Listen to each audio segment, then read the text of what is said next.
all, of course, I would like to say sorry. I came in late tonight, but second of all, I would just like to say thank you to every one of you who graced your presence here tonight. I really appreciate it. And I know that we have all been very busy for the past few days. And some of you may have attended somebody else's presscon earlier. So for you to be here tonight, I appreciate it. And thank you from the bottom of my heart. You're welcome. So, yeah. I don't want to cry. So let me go ahead and introduce myself. I am Yllana Aduana, your Binibini 31, representing the province of Laguna. And a lot of people know me as the girl who is a great bit of many things. Just because when I want the things in life, I make sure that I achieve them. Not only achieve them, but also excel in them. That is also the reason why right now, I am a licensed medical laboratory scientist, a certified drug analyst. Also, I used to fly as a flight attendant for Philippine Airlines Express. I have my own non-profit organization, and now I am a queen. So let's focus more on myself as a queen and how it all started. So I started joining the world of pageantry last year in 2021. I represented my very beautiful hometown of Siniloan, Laguna during Miss Philippines Earth. It is my first ever national pageant. It was in a virtual setup. I was an independent candidate back then. I was self-taught. I was basically a nobody back then. But I organized my own core team. I did my very best. I did the hard work actually. But unfortunately, I just finished as a runner-up. But I just told myself that it was bound to happen. It was a blessing in disguise, and I had to just wait for why it happened. And so a few days after that, I received a call. It was from my designer's assistant. Sabi niya, non-verbatim though, na there's someone who wants to take you under his wings. And guess who that was? Tito Rogel, ang kagandahang story. And I just know that every good thing followed after that. We met in September, Tito Rog and I. I was kind of disheartened pa rin that time because, you know, it was at the peak of the coronation night. I didn't win a crown, but definitely he saw my potential. He saw me as a person, as a queen, and he molded me to who I am right now. So thank you, Tito Rog, again. And we met in September. I joined Miss Philippines. I won the title in November. It was my first actual live pageant, so it was really a great win for me. It was very memorable. And that win led me to my Pro Media family, Circle, Miss Jam, and Coach, who is, I think, not here, but yeah, send my best regards to Coach, everyone. And yeah, I became a Pro Media, and you know, that story had taught me so much lessons in life, but most importantly, that disappointment had just led me to greater attainments in life. Just the same way that any adversity can lead to growth. I just have to just hold on to my core values and who I am as a person. And my strengths too, my purpose in life. And for over how many years, actually, I have known myself. I'm used to being called the girl who is a great bit of many things. But now, I'm ready to be the girl who can always make things happen. Thank you.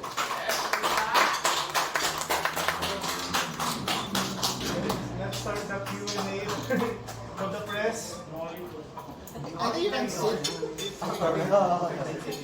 You guys eat already. I hope you like the food. I was the one who picked the food actually. I love made it. that choice. Okay. Oh, okay. Everyone, si Yana ang this is Yana's budget, She really makes things happen kasi hindi na dapat matuloy. Forward. Oh, okay. Hi, Yana. Hi, Tito Nolly. Okay. How's the feedback of your creative video from your battle? I'm sorry, Tito. May you repeat that? Yung feedback about your creative video. Oh yeah, about the Laguna. If I were to tell more about it, it has always been my dream to really represent my hometown. Not my hometown, but the entire province now of Laguna. That idea had been imprinted to me ever since I joined Miss Philippines Earth, to which I represented Sinaloan. A lot of people were asking me, what's Sinaloan? What products do we offer? Who are the people there? What do they call us? And I enjoyed really talking so much about it. And then I told myself, the idea just popped into my mind that if I were to, represent the entire Laguna in the next pageant journey that I will have, I will definitely film all municipalities and cities of Laguna, and that is definitely the idea, the main idea behind that. Okay.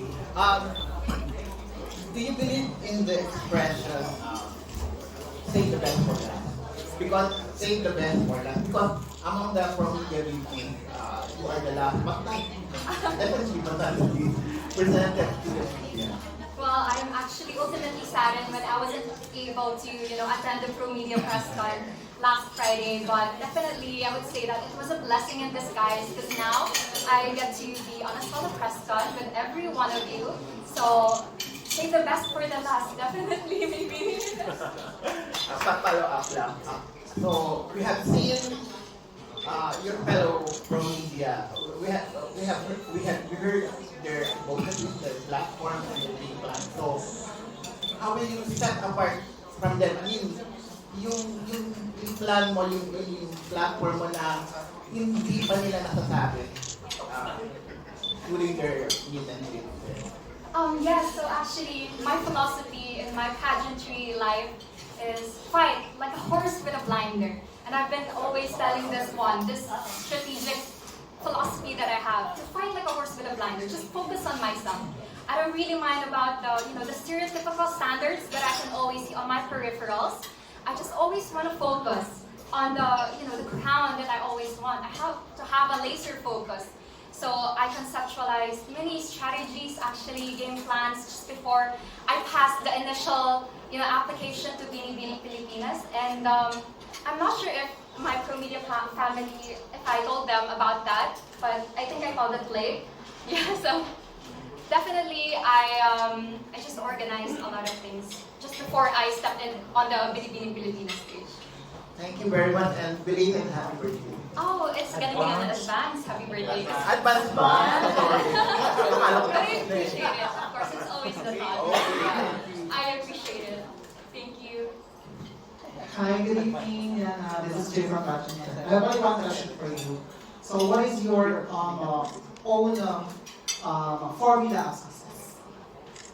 Success. For me, I've always been wanting to become successful. I see success as, subjective, never linear, but it can always be progressive if we work towards it. My formula for success is to find your passion and your purpose in life. And that is definitely what I am doing right now. My passion in the world of pageantry is what fueled my purpose in life too. And that is what pushed me really to establish my own nonprofit organization. It's called Advocacy for Everyone Incorporated, which benefits the marginalized children in the sectors of the Philippines. So that definitely gives me the formula to success. Can you just repeat the name of the non-profit? Education for every Juan. Juan. Thank you. Hello, Yana. Hi, Tito. Yana, somebody whispered to my ear. O hindi naman ngayon, hindi na gusto mo daw talagang manalo ng Binibining Pilipinas crown. Saan ang gagaling to?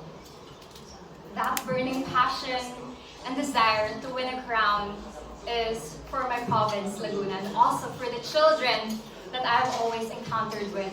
With all of the donation drives I made. I saw their faces. I just know that they're the reason why I'm so pushy with winning a crown, and that's why I'm also doing my best.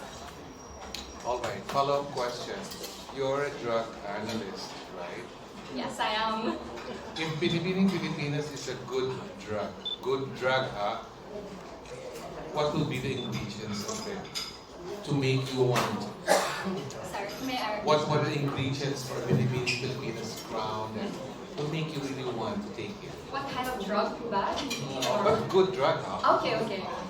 Well, I understand that every medicinal drugs that we have, just as long as you are using it a very quantifiable amount, it can be good. So I would choose, Binibining Pilipinas to be a THC or the tetrahydrocannabinoids. In short, it's going to be a marijuana. So it is like that because it just, it amplifies my personality. And just as, the people that I have encountered with, they are also my drugs because it really pumps up my life. Okay. Ano lang to, pahabol na to ulit. How will you celebrate your birthday on when? Thursday or Friday? I'm not sure what day it's gonna land on, but it's gonna be, I'm not sure. Thursday. Thursday, okay. Well, ever since May, I have been planning and organizing another donation drive that I can do in the sectors here in Metro Manila. Because the last donation drive I did was in Laguna. It was my first sector for this year. But hopefully, I get to, organize academic pantry in Pasig City and be able to, do storytelling again with them. Because, whenever I do storytelling, it's not only them who learn a thing or few from me, but I am personally also learning a lot from them. So that really enriches my mind and my personality. Hello. Ang ganda mo. Thank you, Yana. Thank you, Tito. It's so nice to have you here. Ang ganda Likewise. Ang ganda naman talaga na Tito naman. Tita J. Yana, since marijuana was mentioned and you're a drug analyst, so let's take a cue from this universe. So as a drug analyst, are you in favor of legalizing marijuana? Well, I understand that everything should be regulated and there has to be some kind of limitation because anything that exceeds within the limits and the restrictions can bring about more social harms than any personal or universal gains. So if the government deems it necessary to, legalize marijuana, then I will be for it. Just as long as it is well researched and everyone is gonna use it for medicinal purposes, then I will be for it. Definitely support it.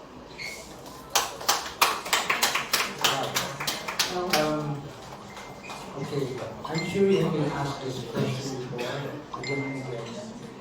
So what title are you aiming for? Okay. So, preface. I just know that every crown really has its significance beyond rational. But if I were to choose just one crown for me, I would go for Miss Intercontinental Philippines.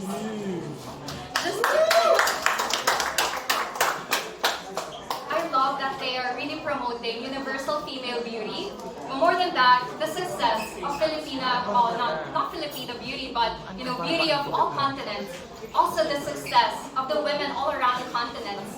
They're also looking for a queen who has power and grace, commitment and intelligence, and style and substance. And thinking about it, I feel like I have all of those qualities too when combined together.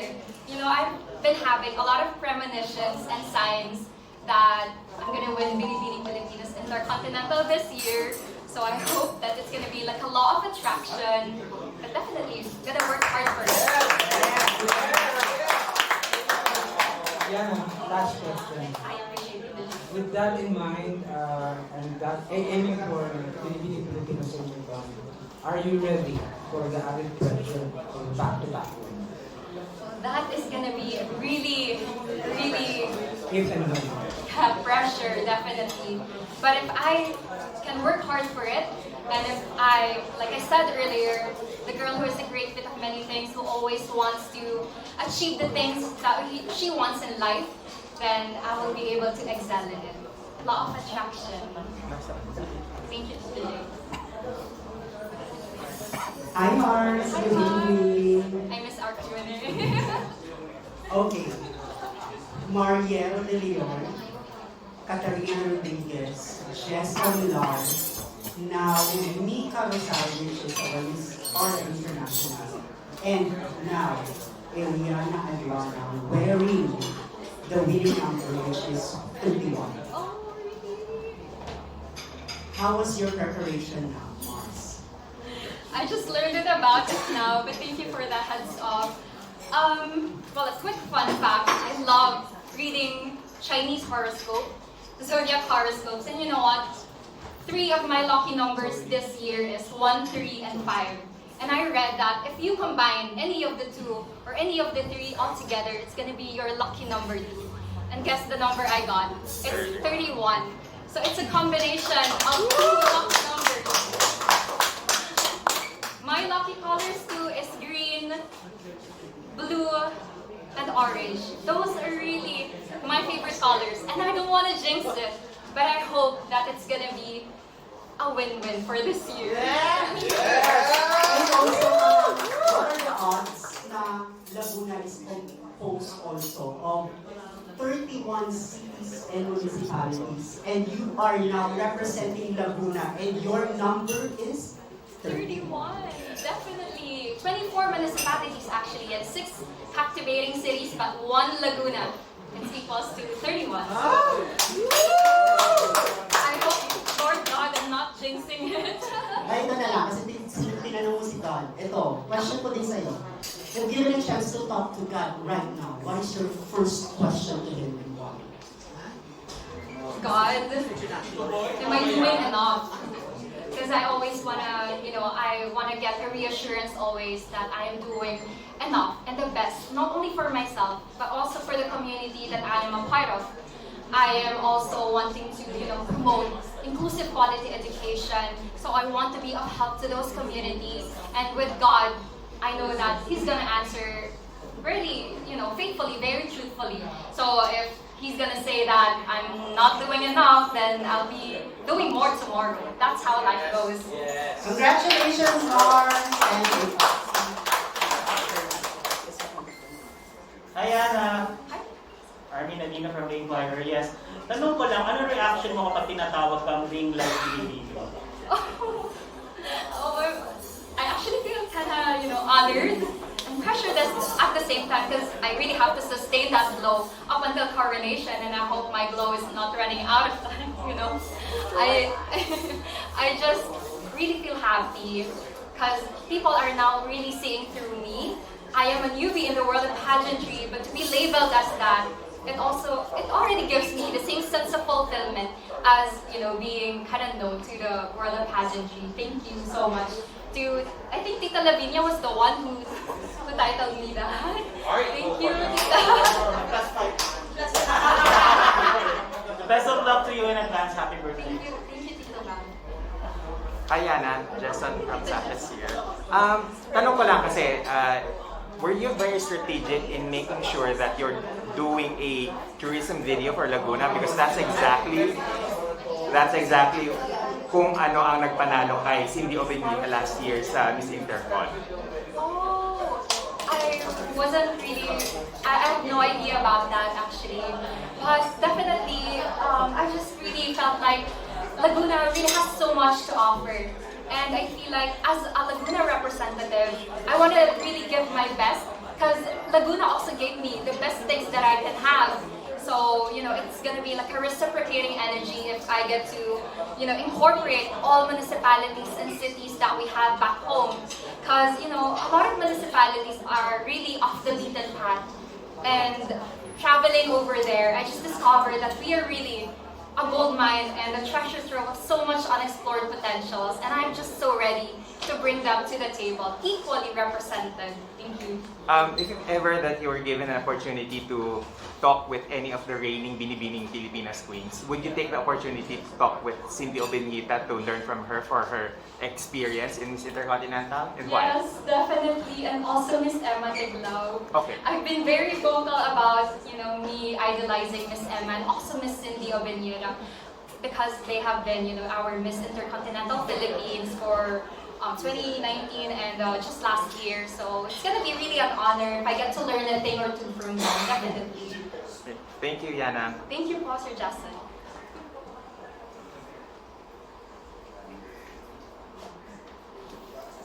Yana, hello. I didn't think so.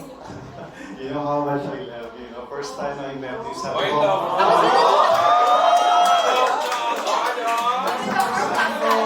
first time ko na si Yana, sabi ko, you have sentence with Mugyan, the tool. At tapos, nakikita ko na sila nakigamit sa'yo. And admittedly, I have bias sa mga Filipina, Asian goddess kasi. So, I love na ako. I can do the heart again. you mentioned that gusto mo yung Intercontinental, but for me, and because I'm here, the perfect for Miss International. But there's this prototype thinking na pag Miss International daw, they go for classic face, yung big eyes, di ba? Pero for us, pwede ka doon. So, my question, how can you convince the organization and the judges, coronation, to send you to Miss International 2020? Okay, that's a really hard question because it's really contrary to what I want at the moment.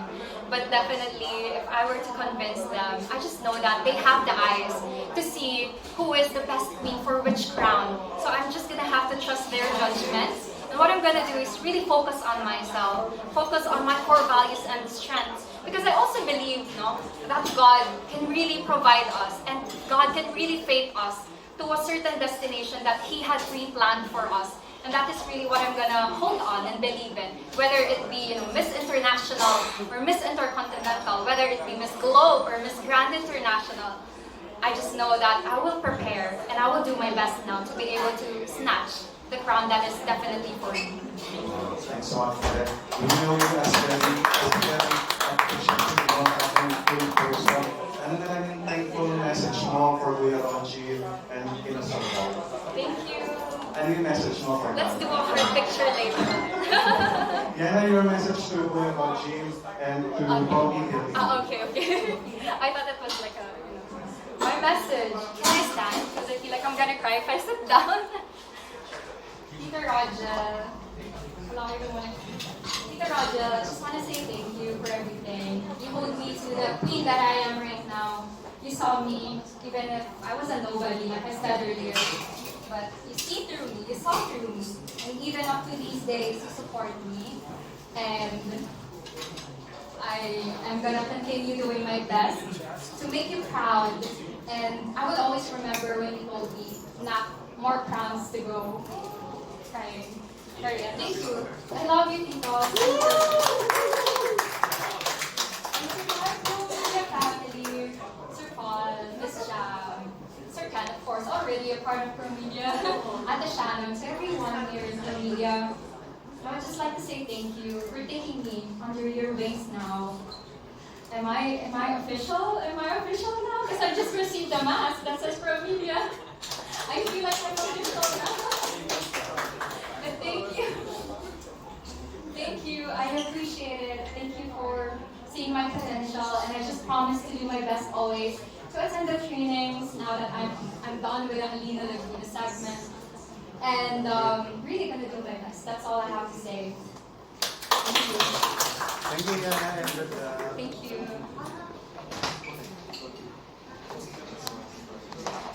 Hi, Yana. Hi, Lito. From here from Pageantry, Philippines.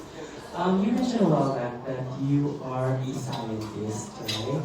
So if I may ask, what could that profession would do for Binibining Pilipinas? What would it be?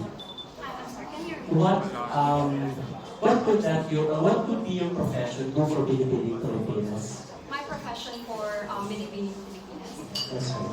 Okay, so as a scientist, I have always believed in researches. And, researches really help with life. And it can always improve the quality of life of the people. And I also won several, researches back in undergraduate. And I believe that I can use that also as an avenue to help Binibining Pilipinas when it comes to some kind of adversity or whatever that they may face in the future. I would contribute that kind of researcher and scientist side of me to be able to help with ameliorating what kind of situation that they're going to experience. Hopefully not, though. Thank you so much for that. My follow-up question would be, if if there could be one particular part of you about it that could represent you best, what would it be? What part of my body can represent me best? I think it would have to be my lips, my smile. Just because, you know, I have always loved using my voice for a reason, and that really transcends through my smiles. And I just know that with the smile that I have, I can always capture everyone's attention and, you know, really connect with them. Wonderful, Yana. Good luck. Thank you so much. Hi Yana, this is Krishna from the Crown Philippines. Congratulations in advance. Yana, we can sense the fire, the determination to win the Binibining Pilipinas crown. For you, what is the essence of being a Binibining Pilipinas? For me, the essence of being a Binibining, a Binibini this year is that being always wanting to be a part of the community, more than just being in a competition.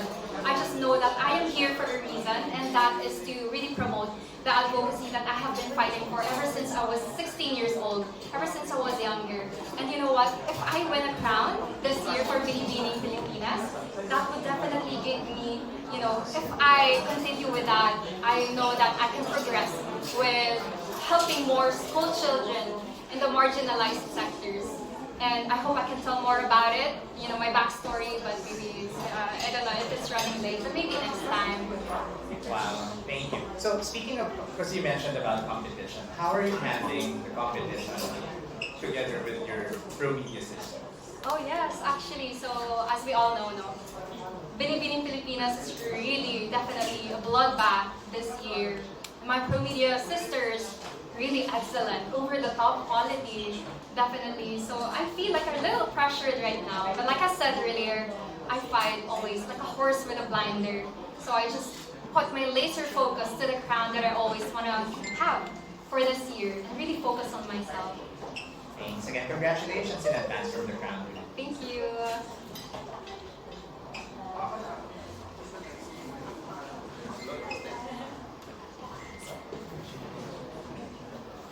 Hello, Yana. I'm President Francisco from the Philippines. Hi, sir. Hello, yes. I always hear that the way the delegates of provinces describe as pros and athletes, then we also do research and everything like that. As a pro media athlete and as a beauty fashion athlete, which do you prefer? A 100-meter dash or a marathon in fashion? Which part do you want to win? A 100-meter dash or a marathon in pageantry? I would definitely say a marathon. Well, I personally love running, but I always want to, take my time in running.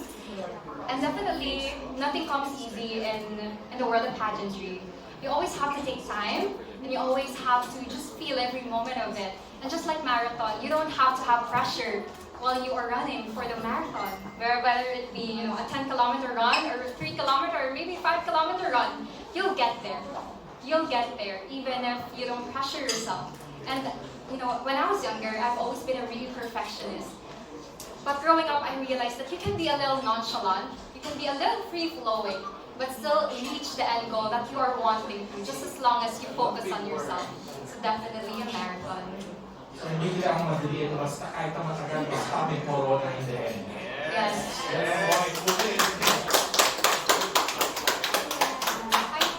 Hello, John. You mentioned earlier na kahit even the tourism video hindi naman kailangan, pero ginawa mo. Nag-extend ka to your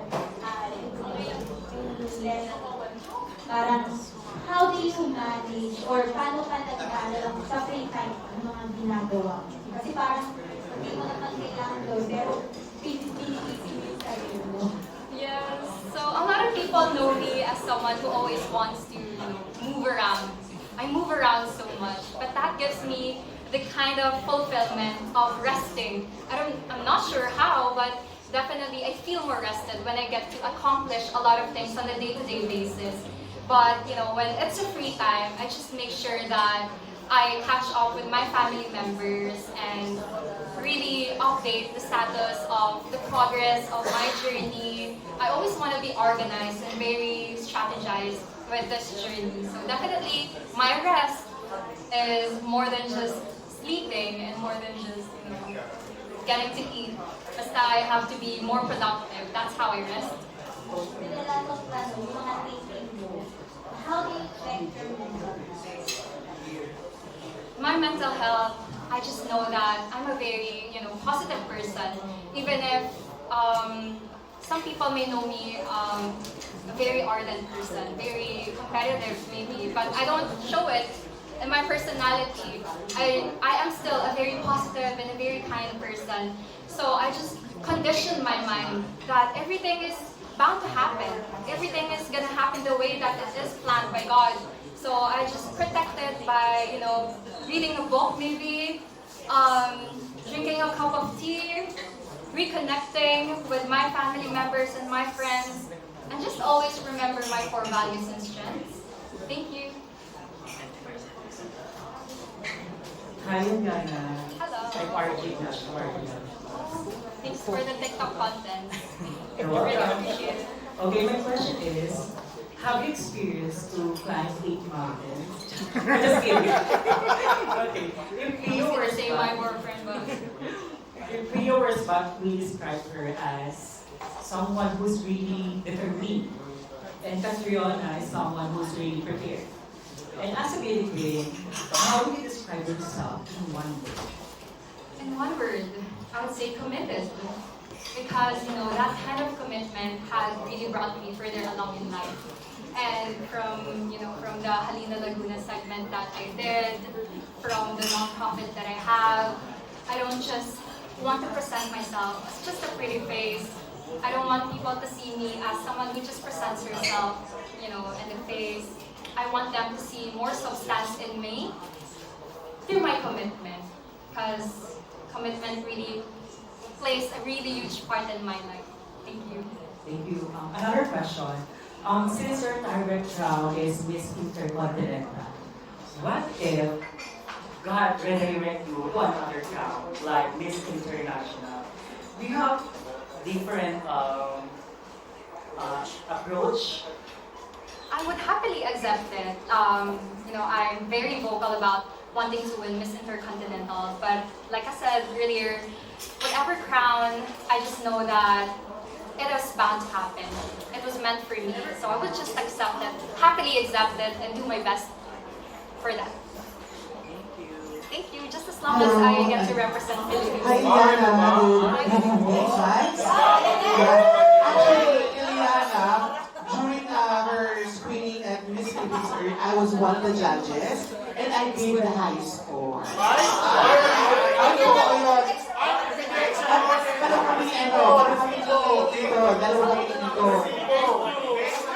Plus 500. Tita, ikaw na yung nag-ask ng plastic surgery. Yllana, you're so beautiful. Alam mo naman, sobrang fan ko ng skin mo. My question is asked to Lara Duda during Miss India 2000. And actually, this question was asked also at me many times. Yes. Is it hard to be, is it difficult to be beautiful? For me, no. But I just believe, contrary to popular belief that beauty is more, it's about the superficiality as a person, I see beauty as more than just that. It is the essentiality of a person, always. So you can always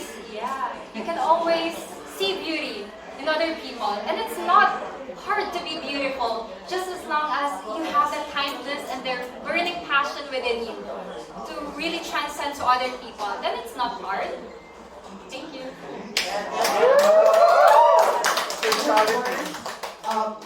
Miss Chelsea Smith.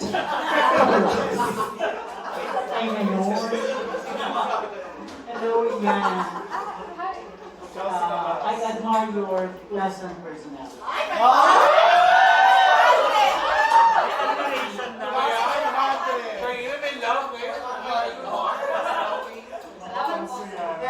said, nadidepress din ba ang isang Yllana? And how do you cope with that? Well, of course, I would have to say yes, because I'm human too. I'm designed to, fall back. I'm designed to have some momentary setbacks and some kind of depression state. So yes, but what I do is I just remember who I am as a person. I just always go back to my purpose, and like I've been always mentioning, my core values and my strengths, my purpose in life. I remember those people, these school children that I've been always helping. And that definitely gives me another leg up for another day, for another, for another purpose to conquer. Thank you. One last question.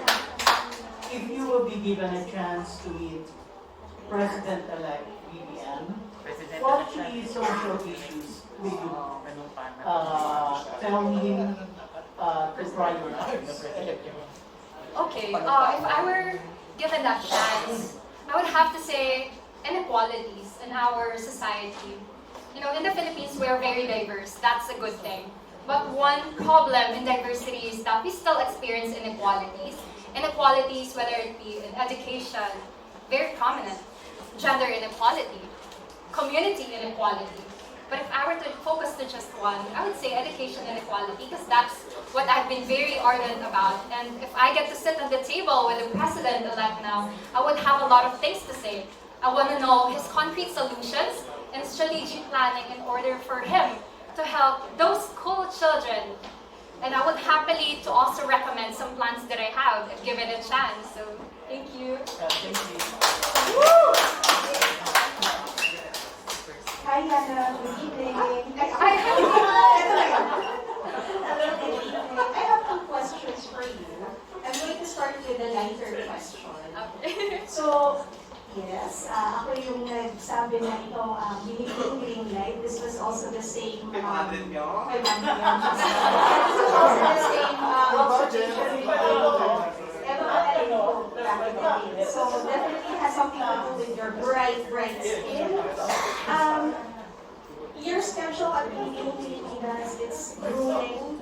But please give us more information on how you style yourself, how you take care of your skin, how you take care of yourself. Kasi yan talaga yung detalye mo ngayon. Yung image mo ngayon, yan yung tumatapak sa atin. Thank you so much, Tita. I really appreciate it. First of all, I would like to say thank you for coming here then. Every one of you, actually. So when it comes to my skincare, basically, have two steps. First, my physicality. I use the less is more technique.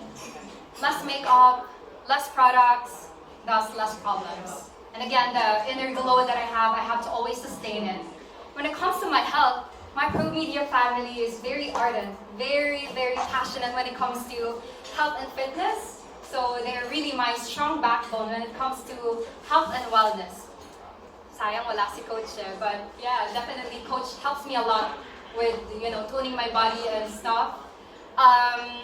When it comes to my styling, I have a core team, but I always want to be hands-on with everything. And Sir AJ Castro Jose here can definitely agree to that I always have the final say when it comes to, presenting myself. Just before I step out of the door of my condo unit, I have to have, the final say for that.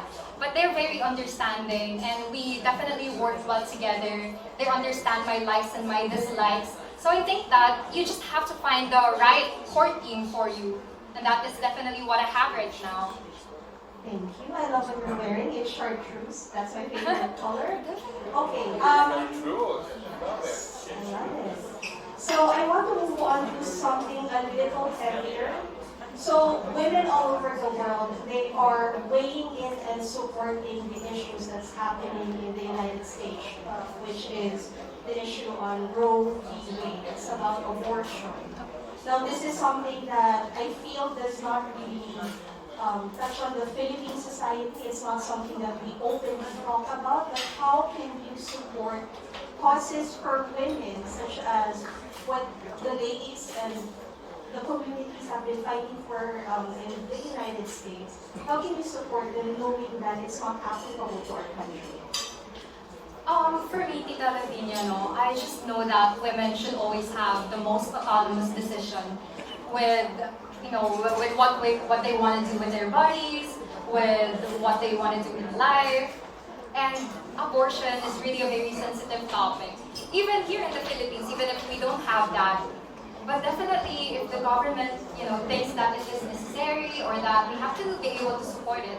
And I personally support it, actually, just because I know that somewhere out there, there is a girl, there is a woman who had suffered from sexual abuse or sexual harassment. And we have to be able to support them and give them the safe space, free of judgment and retribution, both by the church and the state. Thank you. Thank you so much. Good evening, and I love the mask. thank you. I'm sorry. I'm from the Daily Tribute, and I can see from your videos that you've been into so many places in Laguna, from historical places to monumental places and landmark in Laguna. So, which one is your favorite and why? Okay, so I may sound like a personal, like a biased person if I say Siniloan, Laguna, because that's where I came from. But aside from that, maybe I'll tell more about Paete, Laguna. I love Paete, Laguna, because when I first stepped foot on Paete, Laguna, I learned a lot. And you know what, growing up, I used to always come across the art that we have there. It was shaped like unusually. Because we know that standard arcs are like this, the arcs like that, the hall like that. But in Paete, we have an art there that is shaped like a T. So when I was younger, I was always so curious why it was shaped like that. But when I went to Paete, I learned about that. I learned that it was a shape of a paet, which is an equipment used by wood carvers from all over the Philippines. Yeah, paet, the one they use for ukit and wood carving and sculpting. And that's what I learned. That's what I learned from in Paete, and that's also where the word paete derived from. I met Kuya Eduardo, and I was able to experience wood carving at that moment. So definitely a good experience. Okay, thank you. Maybe how long does the shoot take? I mean, Actually, it was over 2 months. We started filming about April 29th, and it concluded about June 4th. So it was 2 months in the making. We all know the Binibining schedule is kind of unpredictable, so I had to squeeze in every free time to be able to go back to Laguna and film. And it was really, I couldn't say that it was easy, but it was definitely worth it at the end, seeing that. Thank you, Paul. Thank you.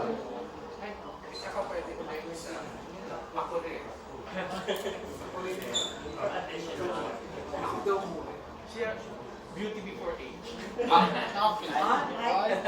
Yan is the extra question. Pero, remember we were downstairs earlier, sabi ko sa'yo na hindi akong question tatanong sa'yo. Sabi kasi magtanong na akong bukasa na malaban. So, you know for a fact that there are 6 pro media Binibinis right now competing for only 4 crowns. If all 6 of you enter the top 12, for example, or top 15 for that matter, will you leave everything up to destiny? Or will you fight tooth and nail, regardless of who gets in your way, to win one of the crowns? Kahit pa-brony the sister mo yung masalasahan mo. Yes, Tita Norman. So I value sisterhood so much, and I give so much importance to my sisters, Binibini sisters, or Pro Media sisters. I love them super. And if I have, like my philosophy, I fight like a horse with a blinder. I focus on myself. But if I were to be put in that situation, I would just have to, just do the best that I can, and still help them along the way if they're gonna need my help. So that's what sisters do. That's what friends and sisters do. Because I feel like at this moment, God has already a plan for us.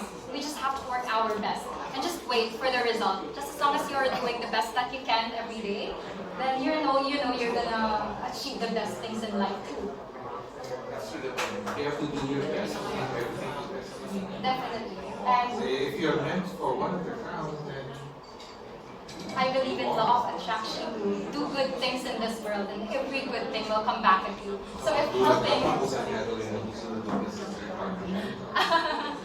Yeah, that was I hope naman noon. Alam mo, somewhere in North America yata. Narinig ko kanina na binabato yung salita flag bearer. So, hindi ko alam kung sino ba talaga flag bearer. Kasi lahat kayo parang pwede kayo magdala ng kanya-kanyang flag eh. So, but my question is from beauty pageant, since nasa beauty pageant, wala ako sa beauty pageant. If you're a flag bearer and carrying a flag, what is that flag all about? The flag of the pageantry? Is that what you're asking? If you are a flag bearer of something, what is that flag all about? So it's the question asked to Sarah Rose Summers. Yes. It's if you're in a rally or in a protest and you're carrying a signage, what is in that sign? And what is it all about? So now let's make it like Catriona said, raise your flag. What is that flag all about? The flag of purpose, always. Because I've been very a purposeful person. And like I said earlier, I just don't want to present myself as a pretty face, as a pretty person. No, I want people to see through me and see through my substance, my purpose in life. And whatever I have to do, I will raise the flag of purpose that I have. Because that is also what empowers me as a person. That is what enriches me too. And I just always know that life is short. But if you live it with purpose, it can always go boundless. And what color would it be? Orange. Orange. Color of positivity. My question for you. Your eyes seems to sparkle when you talk about education for everyone. So, what is that grand plan for that charity organization that you support, that you want to do, or you have been doing, or that grand ambition to promote it? Yes, so I have a lot of plans actually for it, especially now that it's my birth month. I want to be able to give back just because I have been receiving a lot of good things, and I want to be able to share that also to them, and be able to organize donation drives this month, maybe on the 3rd week of July, together with my sister, since she also works with me to help those school children. I want to do an academic pantry again for them, an academic outreach, and adding to that will have to be the storytelling, in which we are not going to be the one to tell them stories, but they will be the one to tell the stories. So everyone is going to, have a little different take on that, and everyone is going to learn. Is that why you want to bring Binibining Pilipinas to put a spotlight on your charity organization? Yes, honestly. I want to be able to, put the spotlight on them because they deserve so much more in this life.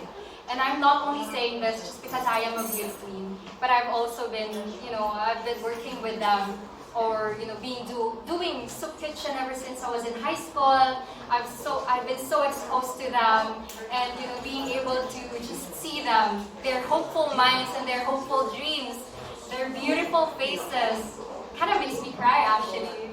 Last time I did that. With that, your plans for that, I pray that you will be Pilipinas. Amen. Congrats and good luck. Amen. Any more? I guess we're done. Okay, thank you so much. But before we end, of course, we'll ask for Tito Rogil. Tito Rog. Thank you again, everyone po. Thank you. For the message.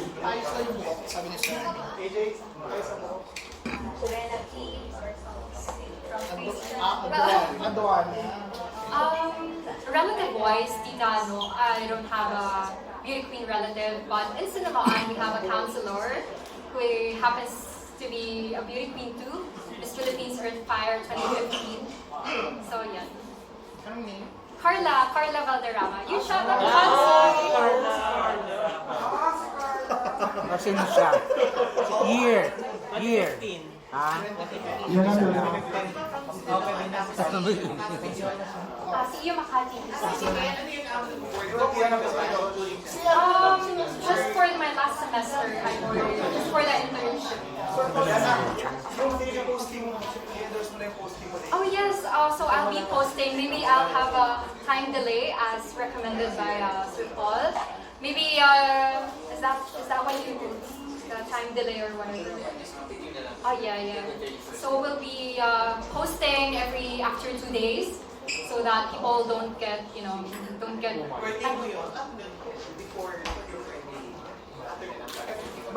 starting today. Every day now. What's the one video? I'm actually planning to do it every 2 days now. Basta matapos by the 31st. Yes, but it will be finished by the 31st. Everything's going to posted. Basta remember yung lined up already. credits, yung short credits na. Yung very, very short. That's one video. I'll be posting Kalayaan and Payate tonight, so I hope you guys stay tuned po. Definitely a very good video that we prepared. You'll know more about the Payate's arc in just a short while. One place per video. Yeah. Anyway, before we end our press presentation, let's have a message from Peter Rogers of Florence. Hi, Yllana.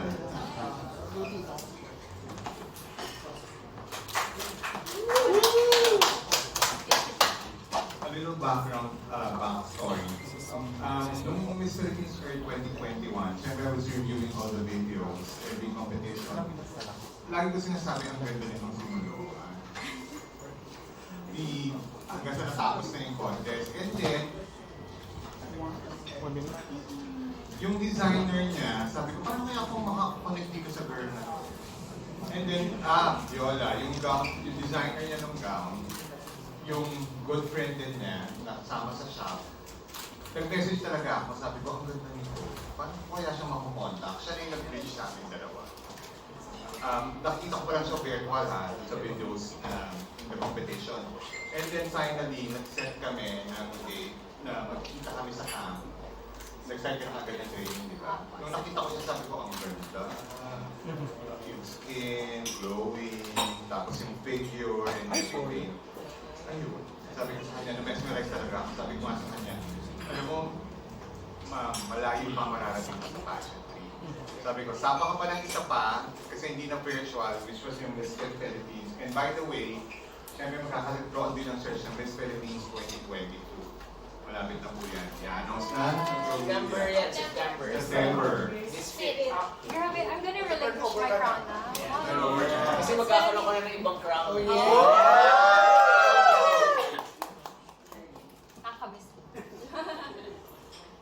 What I like about Yllana, nakaplano siya talaga eh.